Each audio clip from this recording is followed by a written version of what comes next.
Harry Potter and the Philosopher's Stone. Chapter 4. The Keeper of the Keys. Boom! They knocked again. Dudley jerked awake. "Where's the cannon?" he said stupidly. There was a crash behind them and Uncle Vernon came skidding into the room. He was holding a rifle in his hands. Now they knew what had been in the long, thin package he had brought with them. "Who there?" he shouted. "I warn you, I'm armed." There was a pause. Then, smash! The door was hit with such force that it swung clean off its hinges and with a deafening crash landed flat on the floor. A giant of a man was standing in the doorway.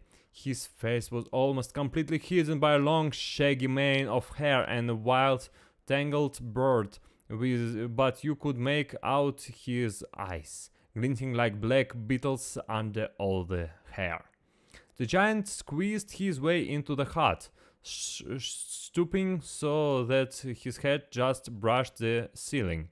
He bent down, picked up the door, and fitted it easily back into its frame. The noise of the storm outside dropped a little. He turned to look at them all. "Couldn't make us a cup of tea, could you? It's not been an easy journey." He strode over to the sofa, where Dudley sat frozen with fear. "Budge up! Yeah, great lump," said the stranger. Dudley squeaked and ran to hide behind his mother, who was crouching terrified behind Uncle Vernon. "Ah, here's Harry," said the giant. Harry looked up into the fierce, wild, shadowy face and saw that the beetle eyes were crinkled in a smile. "Last time I saw you, you was only a baby," said the giant. "Yeah, look a lot like you're dead, but you've got your mom's eyes."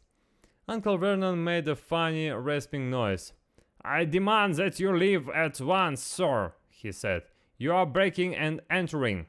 "Ah, shut up, Dursley. Yeah, great prune," said the giant. He reached over the back of the sofa, jerked the gun out of Uncle Vernon's hand, bent it into a knot as easily as if it had been made of rubber, and threw it into a corner of the room. Uncle Vernon made another funny noise, like a mousing being trodden on. "Anyway, Harry," said the giant, turning his back on the Dursleys, "a very happy birthday to you. Got some at fair here. I might have sat on it at some point, but it'll taste alright." From an inside pocket of his black overcoat he pulled a slightly squashed box. Harry opened it with trembling fingers. Inside was a large, sticky chocolate cake with "Happy Birthday, Harry" written on it in green icing. Harry looked up at the giant. He meant... Черт.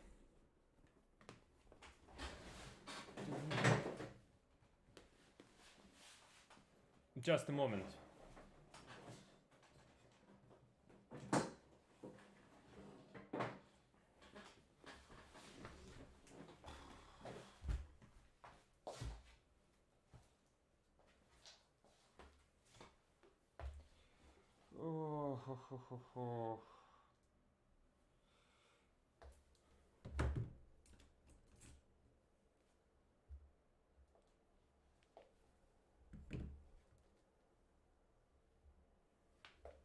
Okay.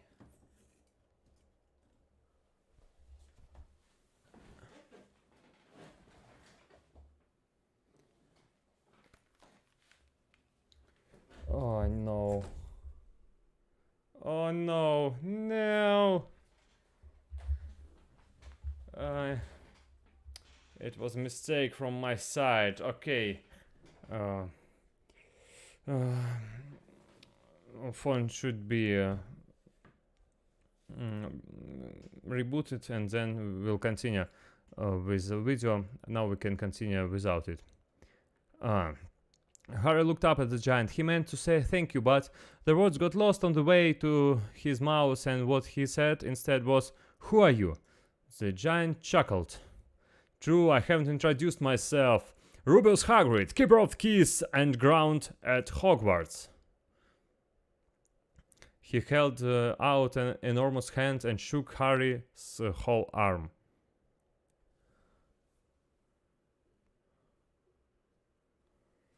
"Yeah,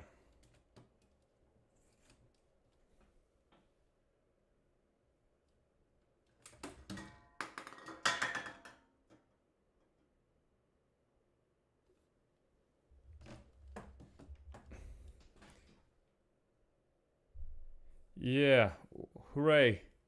It works. Okay, so let's continue.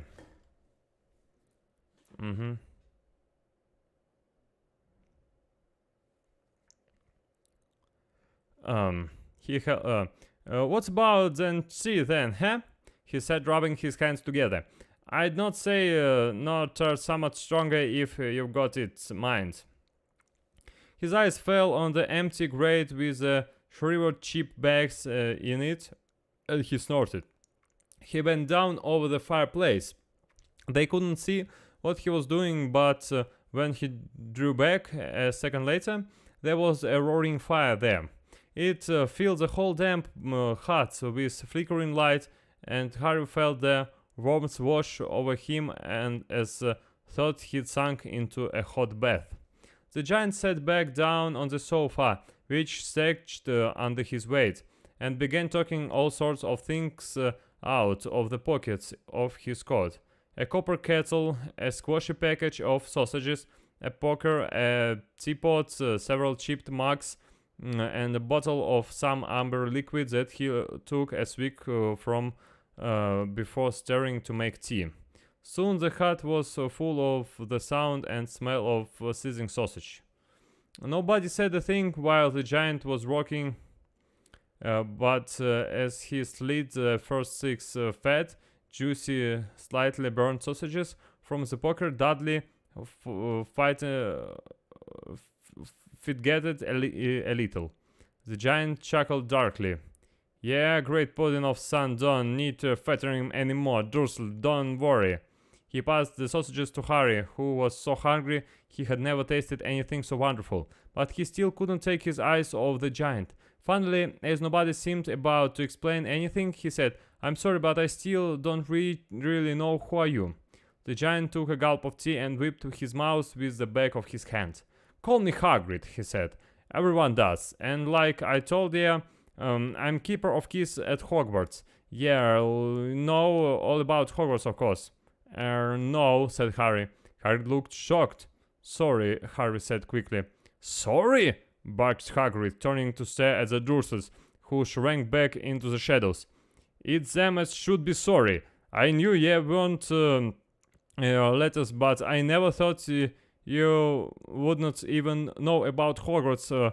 Feel crying out loud. Did you never wonder where your parents learned it all? All what? Asked Harry.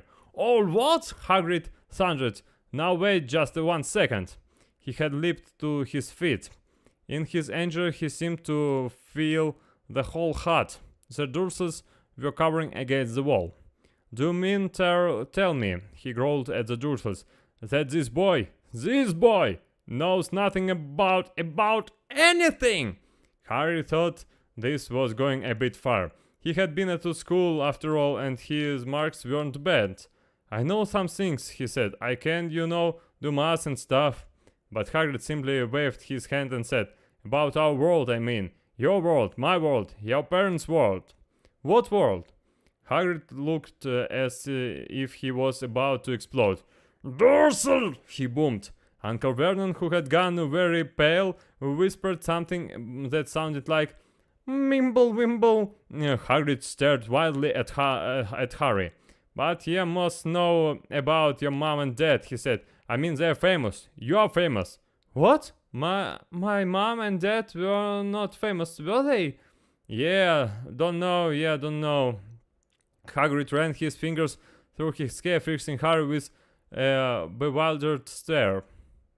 You don't know what you don't know what you are, he said finally. Uncle Vernon suddenly found his voice. Stop, he commanded. Stop right there, sir. I forbid you to tell the boy anything. A braver man than Vernon Dursley would not have quailed under the furious look Hagrid now gave him. When Hagrid spoke, every syllable trembled with rage. You never told him what was in the letter Dumbledore left for him? I was there. I saw Dumbledore leave it, Dursley. And you've kept it from him all these years? Kept what from me? Said Harry eagerly. Stop. I forbid you! Yelled Uncle Vernon in panic. Aunt Petunia gave a gasp of horror. Go boil your heads, both of ye, said Hagrid. Hurry! You're a wizard! There was a silence inside the hut. Only the sea and the whistling wind could be heard. I'm... What? Давайте другую камеру попробуем сейчас. Секундочку.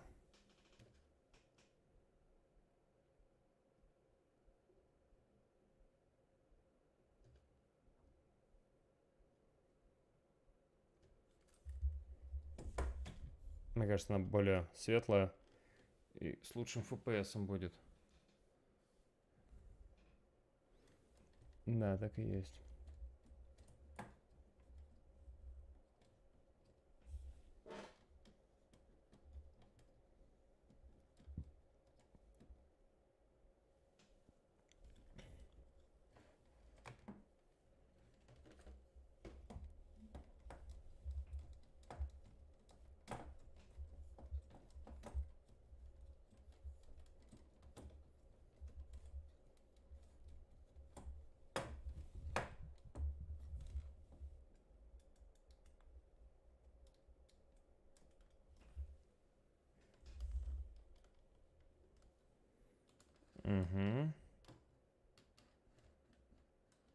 Okay, let's continue.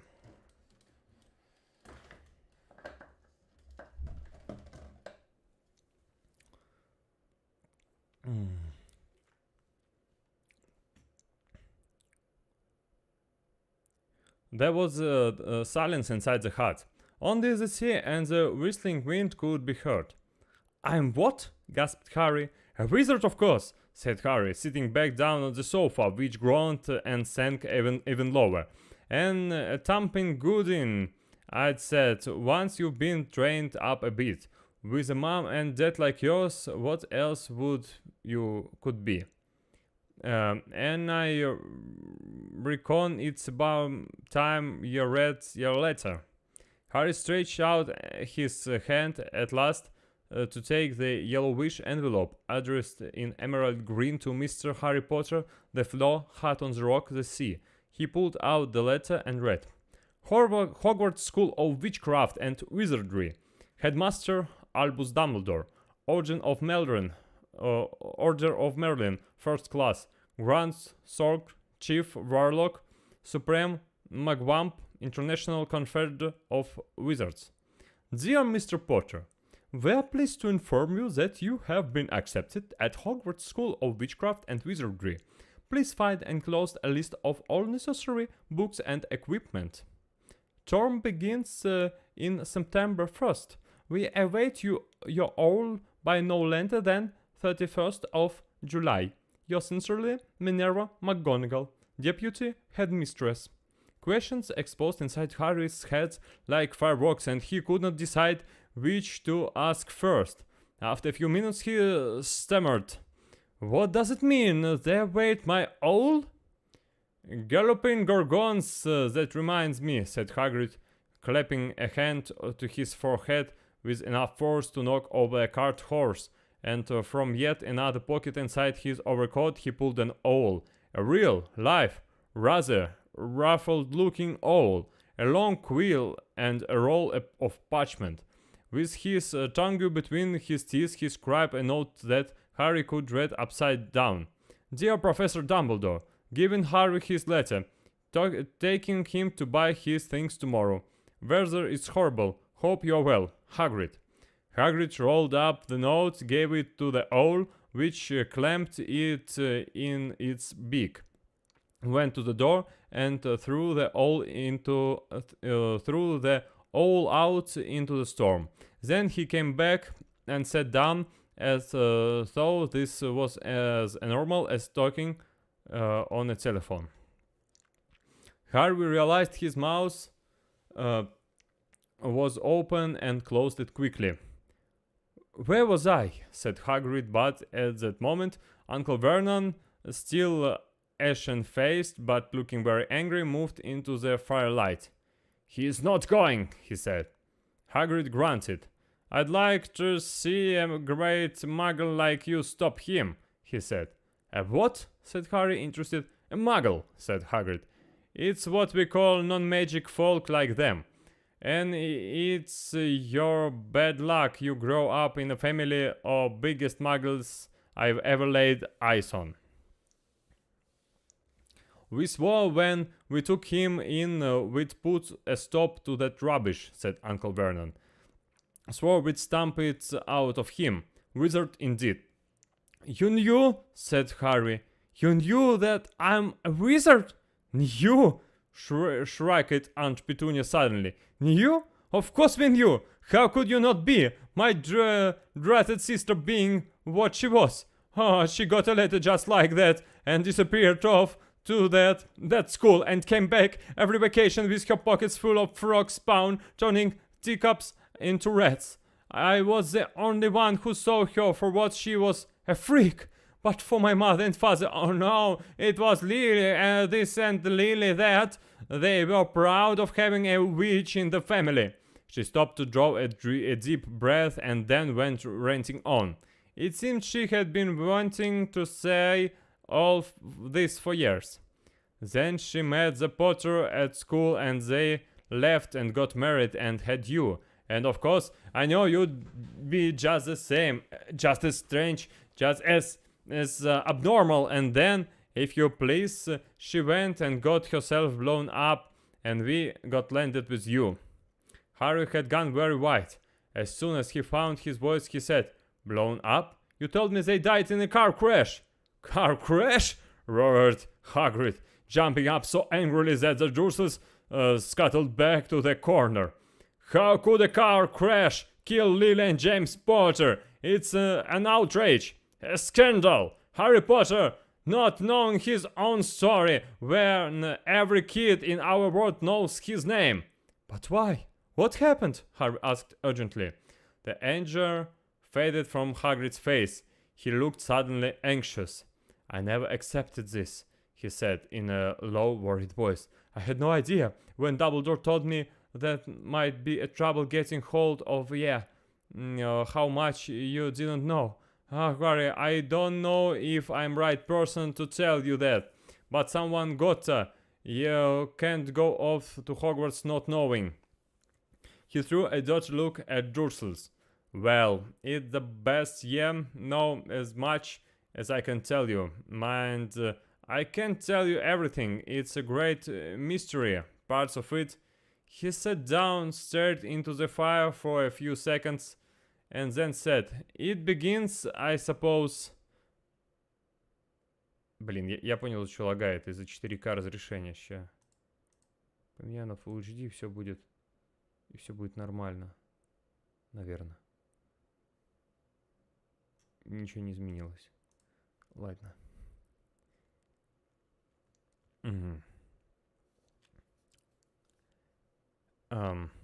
Gulping, так. Who? Well, I don't like saying his name if I can't help it. No one does. Why not? Gulping gargoyles, Harry. People are still scared. Blimey, this is difficult. See, there was this wizard who went bad as you could go. Worse, what than worse? His name was... Hagrid gulped, but no words came out. Could you write it down? Harry suggested. No, can't spell it. Alright, Voldemort. Harry shuddered. Don't make me say it again. Anyway, this wizard about 20 years ago now started looking for followers. Got to them. Some were afraid. Some just wanted a bit of his power. Cause he was getting himself power alright. Dark days, Harry. Didn't know who to trust. Didn't dare get friendly with strange wizards or witches. Terrible things happened. He was taking over. Of course, some stood up to him and he killed them. Horribly. Only one... the only one safe places left was Hogwarts. Reckon Dumbledore's the only one you know who was afraid of. I didn't dare try taking to school. Not just then, anyway. Now, Mom and Dad were as good a witch and wizard as I ever knew. Head boy and girl at Hogwarts in their day. Suppose the mystery is why you know who never tried to get them on his side before. Probably knew they were too close to Dumbledore. There won't anything to do with the dark side. Maybe he thought he could persuade them. Maybe he just wanted them out the way. All anyone knows it, he turned up in the village where you was all living on Halloween 10 years ago. You was just a year old. He came to your house and Hagrid suddenly pulled out a very dirty, spotted handkerchief and blew his nose with a sound like a foghorn. Sorry, he said, but it was that sad. Knew your mom and dad and nicer people you couldn't find anyway. You know who killed them, and then, this is real mystery of the thing, he tried to kill you too. Wanted to make a clean job of it, I suppose, or maybe he just liked killing by then. But he couldn't do it. Never wondered how you got that mark on your forehead. There was no ordinary cut. That's what you get when a powerful, evil curse touches you. You took care of your mom and dad, of course, but it didn't work on you, and that's why you are famous, Harry. No one ever lived after he decided them to kill them. No one except you, and he'd killed some of best witches and wizards of his age, the McKinseys, the Bonds, the Pruitts, and you was only a baby, and you lived.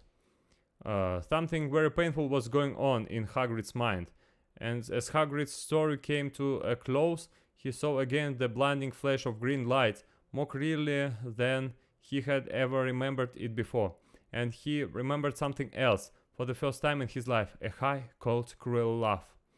Hagrid was watching him sadly. Took you from the ruined home myself on Dumbledore's order, brought you to this lot. Lots of old tosh, said Uncle Vernon. Harry jumped. He had almost forgotten that the Dursleys were there. Uncle Vernon certainly seemed to have got back his courage.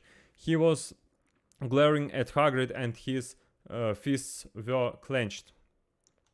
Now you listen here, boy, he snarled. I accept there's something strange about you. Probably nothing a good beating wouldn't have cured. And as for all this about your parents, well, they were weirdos, no denying it, and the world's better off without them in my opinion. Asked for all they got, getting mixed up with these wizarding types, just what I expected. Always knew they'd come to a sticky end. But at the moment Hagrid leaped from the sofa and drew a battered pink umbrella from inside his coat. Pointing this at Uncle Vernon like a sword, he said, I'm warning you, Dursel. I'm warning you, one more word. In danger of being spared on the end of an umbrella by a bearded giant, Uncle Vernon's courage failed again. He flattened himself against the wall and fell silent. That's better, said Hagrid, breathing heavily and sitting back down on the sofa, which this time stretched right down to the floor. Harry, meanwhile, still had questions to ask, hundreds of them. But what happened to you know who? Good question, Harry. Disappeared. Vanished. Some night he tried to kill you. Makes you even more famous. That's the biggest mystery, see? He was getting more and more powerful. Why'd he go? Someday he died. God's help, in my opinion. Don't know if he had enough human left in him to die. Some say he's still out there, building his time, but I don't believe it. People who was on his side came back to ours. Some of them came out a kind of trances. Don't reckon they could have done if he was coming back.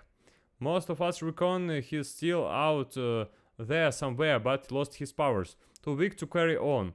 Cause something about you finished him, Harry. There was something going on that night he hadn't counted on.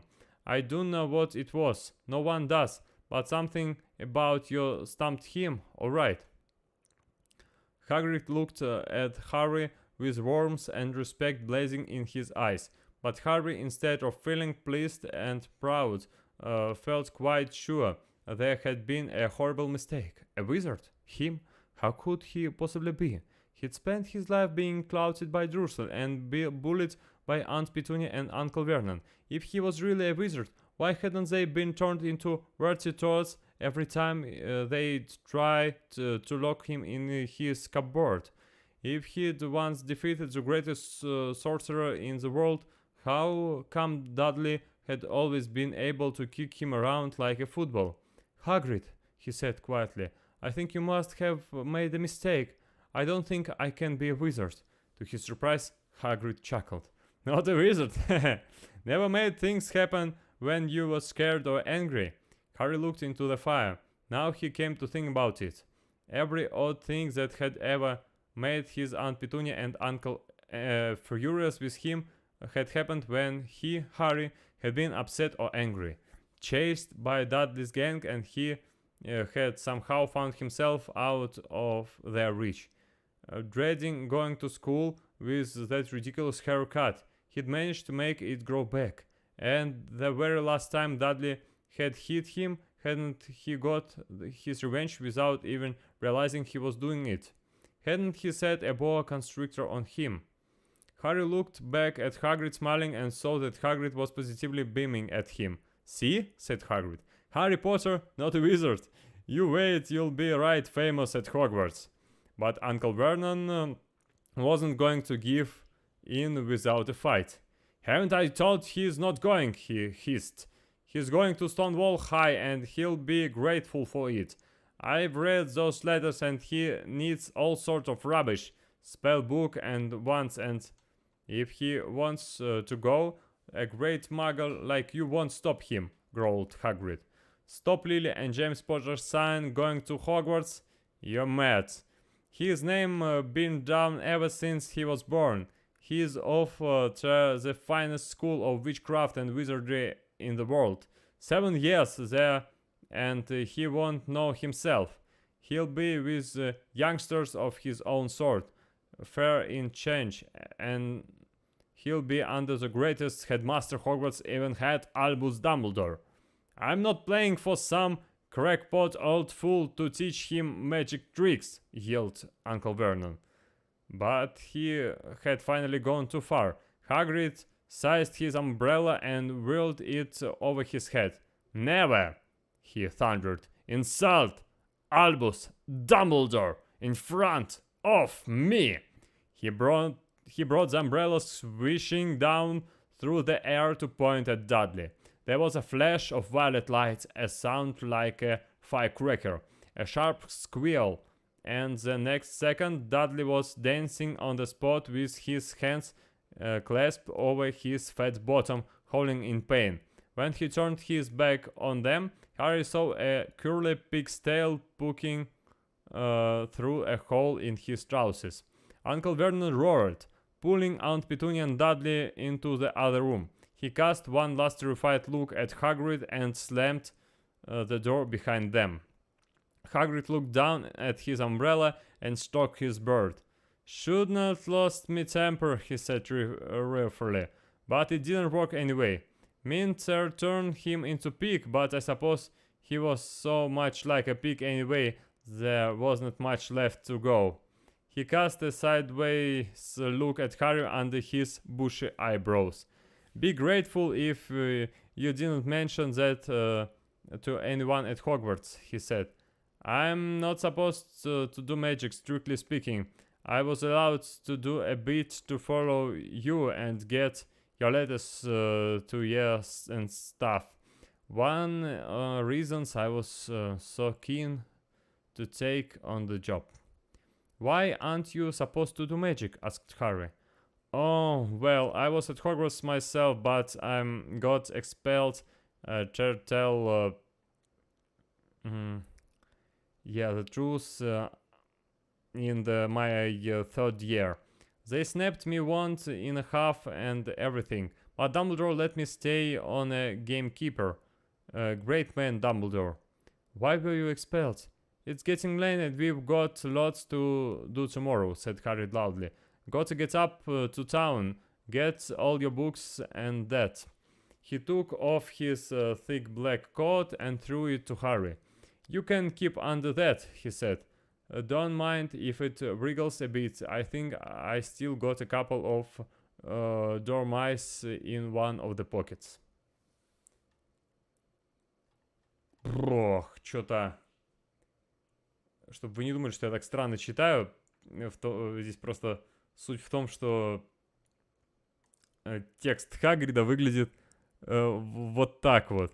If he wants to go, ну, короче, типа вот такая речь деревенщины вот с этими всякими штуками. Блин, тяжело такое читать, особенно когда первый раз такое видишь.